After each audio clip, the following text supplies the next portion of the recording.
ഈ കാണുന്നതാണ് അതിൻ്റെ ഗ്രേവി. കണ്ടോ, നല്ലവണ്ണം വെള്ളമൊക്കെ വറ്റി നല്ല കൊഴുപ്പോട് കൂടിയുള്ളതാണ്. കണ്ടോ, ഇറച്ചിയും അതായത് നല്ല ടേസ്റ്റാണ്. കപ്പയും കൂടെ വേവിച്ച് ഈ ഇറച്ചി കൂടെ കറി വെച്ച് എടുക്കുമ്പോൾ നല്ല കോമ്പിനേഷനാണ്.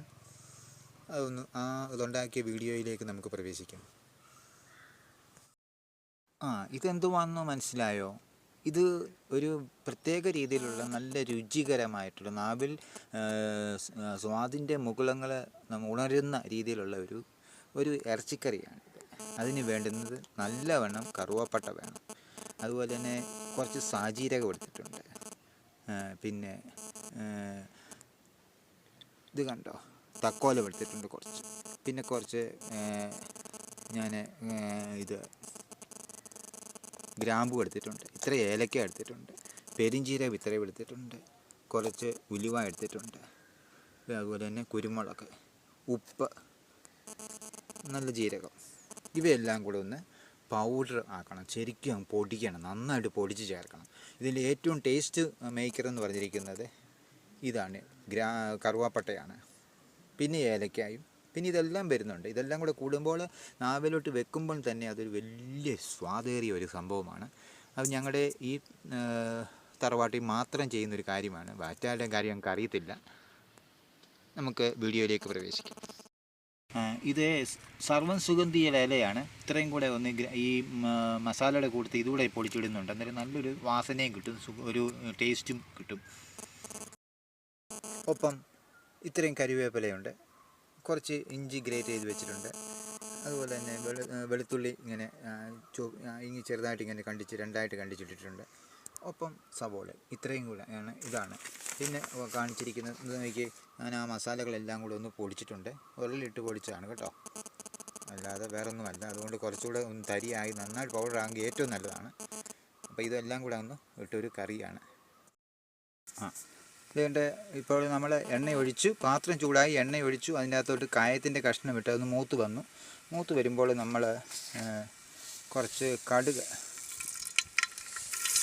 നമ്മളങ്ങോട്ട് പൊട്ടിക്കാനിടും. അത് പൊട്ടി വരുമ്പോഴത്തേക്ക്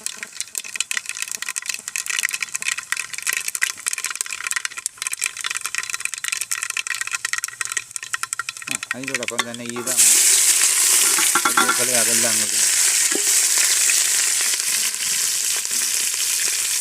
മനസ്സിലായോ? ഇത് മുഴുവൻ അതുപോലെ അങ്ങ് ചേർത്ത് ഒന്ന് വഴണ്ട് വരണം. ഒപ്പം നമ്മൾ അരിഞ്ഞു വെച്ചിരിക്കുന്ന സവോളയും ആവശ്യത്തിന് എത്ര വേണേലും കൂടുകയോ കുറയ്ക്കുകയോ അവനവൻ്റെ ഇഷ്ടമാണത്, അവന് ഇത് ചെയ്യുക.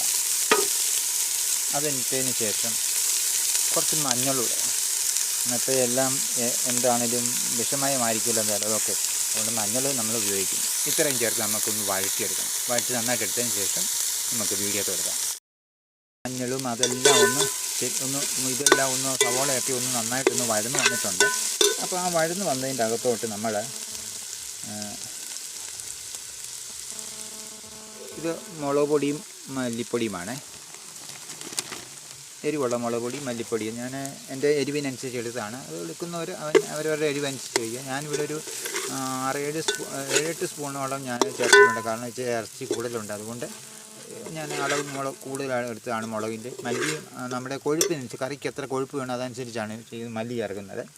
അപ്പോൾ അത്രയും ഇതുകൂടെ ചെയ്തതിന് ശേഷം, ഇതിങ്ങനെ ആയതിന് ശേഷം നമ്മൾ ഈ റെഡിയാക്കി വെച്ചിരിക്കുന്ന ഇറച്ചി കൂടി ഇതിൻ്റെ അകത്താണ് നമ്മളങ്ങ് ചേർത്ത്. ഇതിൻ്റെ അകത്ത് ഒന്നും ചേർത്തിട്ടുള്ളതല്ല, ഉപ്പ് ഒന്നും ചേർത്തിട്ടുള്ളൂ. ഇത് നന്നായിട്ട് വഴറ്റണം. ഇതെല്ലാം ഗ്രേവി എല്ലാം പിടിപ്പിക്കണം. ഇതേലെ എന്നിട്ട് നന്നായിട്ട് പിടിപ്പിച്ചിട്ട് പിന്നെ മസാല കൂടെ ചേർക്കുകയാണ്. അപ്പോൾ മസാല കൂടെ നമ്മളങ്ങ് ചേർക്കുക കൂടുതൽ. ഇത് ആ പൊടിച്ച് വെച്ച മസാലയാണ്. ഇത് കണ്ടോ, ഇത് ഞാനിത് എളുപ്പമുണ്ടല്ലോ എന്നോർത്താണ് ഈ പേപ്പർ എടുത്തത്. കണ്ടോ, എല്ലാ മസാലകളും ഇതിനകത്ത് ചേർന്നുണ്ട്. ഇതെല്ലാം ചേർത്തൊന്ന് ബ്ലെൻഡ് ചെയ്തിട്ട് നമുക്ക് ആവശ്യത്തിന് വെള്ളം ഒഴിച്ച് വെക്കുക. അത് വെള്ളം ഒഴിച്ച് വെന്ത് കഴിയുമ്പോൾ നമുക്ക് വാങ്ങാൻ പറ്റും. ഉപ്പെല്ലാം ചേർത്തുണ്ട്. ഈ പൊടിയുടെ കൂടെ ഒക്കെ തന്നെ ഉപ്പ് ചേർത്തിട്ടുണ്ട് ആവശ്യത്തിന്. വേറെ എക്സ്ട്രാ ഒന്നും ഇതിനകത്ത് ചേർത്തിട്ടില്ല.